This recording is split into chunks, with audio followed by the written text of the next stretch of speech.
Cubital tunnel syndrome is the second most common entrapment neuropathy in the arm after the carpal tunnel syndrome. Now today we'll be discussing about cubital tunnel syndrome.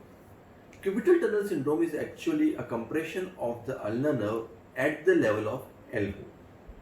Now it can be compressed by a number of structures. The uppermost structure right here is the arcade of Struthers, and then there is a medial intermuscular septum, then there is a medial epicondyle, then there is the actual cubital tunnel, and then there is the fascia in the forearm. So all of these can lead to a compressive phenomenon on the ulnar nerve and can lead to compression neuropathy of the ulnar nerve.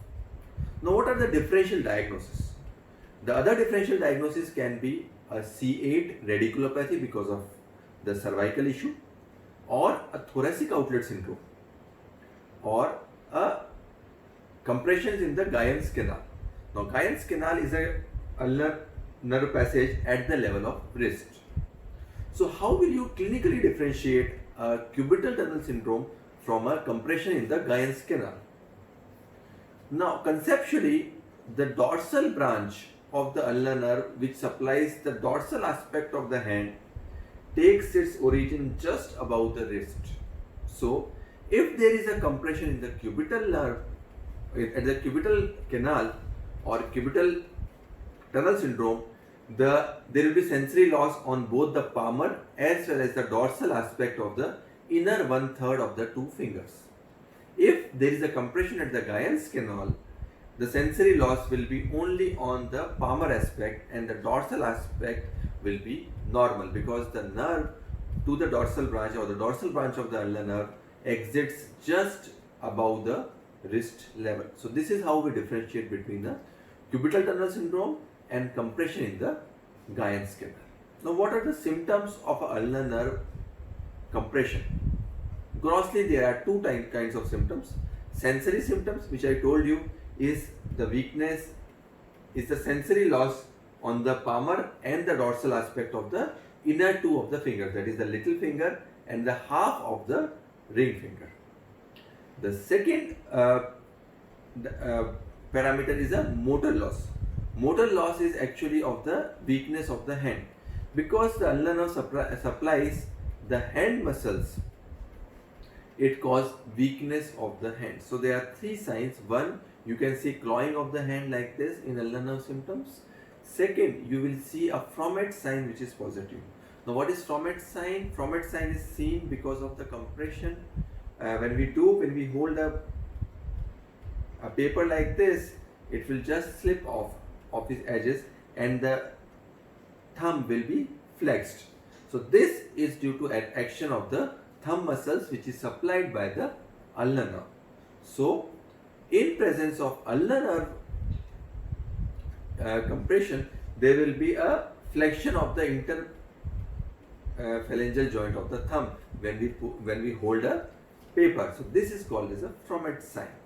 The other sign is called as the sign which is abduction of the little finger. This is also a very common sign, and this is called as a Wartenberg sign. Also, we must remember that the problem of the cubital tunnel syndrome is more in the cases when the patient start to do a flexion of the wrist. So extension of the wrist will improve the symptoms and flexion of wrist will worsen the symptoms.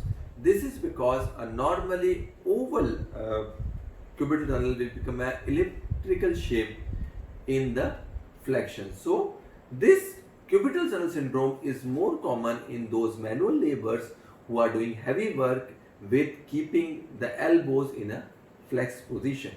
Also, if you are doing shoulder abduction and if you are doing wrist extension, the symptoms are increased. Owing to this reason, there is a treatment modality of a night extension splint of the elbow, which is suggested. What that actually means is, in the night you keep the elbow in extension to relieve the symptoms. It is not a very effective measure, but good as a preliminary measure before jumping on to any operative intervention. Now there is a very nice paper by Sean O'Driscoll from Mayo Clinic in 1991 in which the actual anatomy of the cubital tunnel is described. Cubital tunnel is covered by a ligament which is called as a cubital tunnel retinaculum, and this retinaculum is of different types as per the anatomical dissection. Type 0 is a type in which the cubital tunnel retinaculum is absent, it is not there, and these are the particular patients in which there will be subluxation of the ulnar nerve over the medial epicondyle. So these patients will have symptoms either of a friction neuritis or they may have a subluxating ulnar nerve. So these are the two symptoms that these patients have. Type 1A is the normal patient in which there is a standard cubital tunnel retinaculum which is lax in extension as well lax in flexion. Type 1B is a tight cubital tunnel retinaculum, which means that it is okay in extension but dynamically it becomes tight in flexion. So these are the patients in which the symptoms will be increased in the flexion of the elbow. Now type 2 are those elbows in which there is a epitrochlear anconeus muscle which is very prominent, which is actually compressing the cubital tunnel, and this is not a dynamic but this is a static compression, and these patients respond very well to a cubital tunnel release surgery. So now if a patient present to you with a symptoms of cubital nerve, what are the things that you are going to look for? Number one, you must rule out any anatomical problems in the elbow, any osteoarthritis or a mechanical problem in the elbow. Number two, you must rule out if the patient has any diabetic or any hypothyroid issues, because if they are there, they may increase the symptoms of cubital tunnel. Now, one important concept is tardy ulnar nerve palsy. So, tardy ulnar nerve palsy is usually because of the cubitus valgus, which is post-traumatic. So, now what that means is because of slowly developing cubitus valgus, there will be stretching forces on the ulnar nerve which cause symptoms of ulnar nerve compression. In these cases also there is compression which is marked in the cubital tunnel region, and the nerve is usually thickened and tight in the cubital tunnel retinaculum region. So these patients must also be addressed by a release of cubital tunnel retinaculum along with plus minus doing a transposition of ulnar nerve. Now transposition of ulnar nerve is many types, like subcutaneous, subfacial or submuscular, and that is basically dependent on the surgeon's preference. It is still not clear what is the best optimum surgery for the treatment of cubital nerve compression.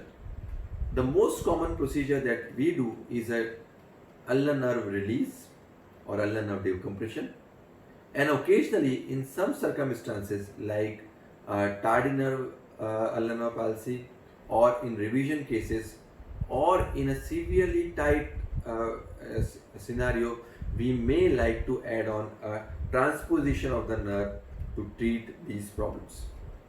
So friends, do always remember cubital tunnel syndrome in the differential diagnosis of ulnar nerve problems in a unilateral upper extremity. If you have any doubts regarding this talk, you can put it on the comment box. Thank you.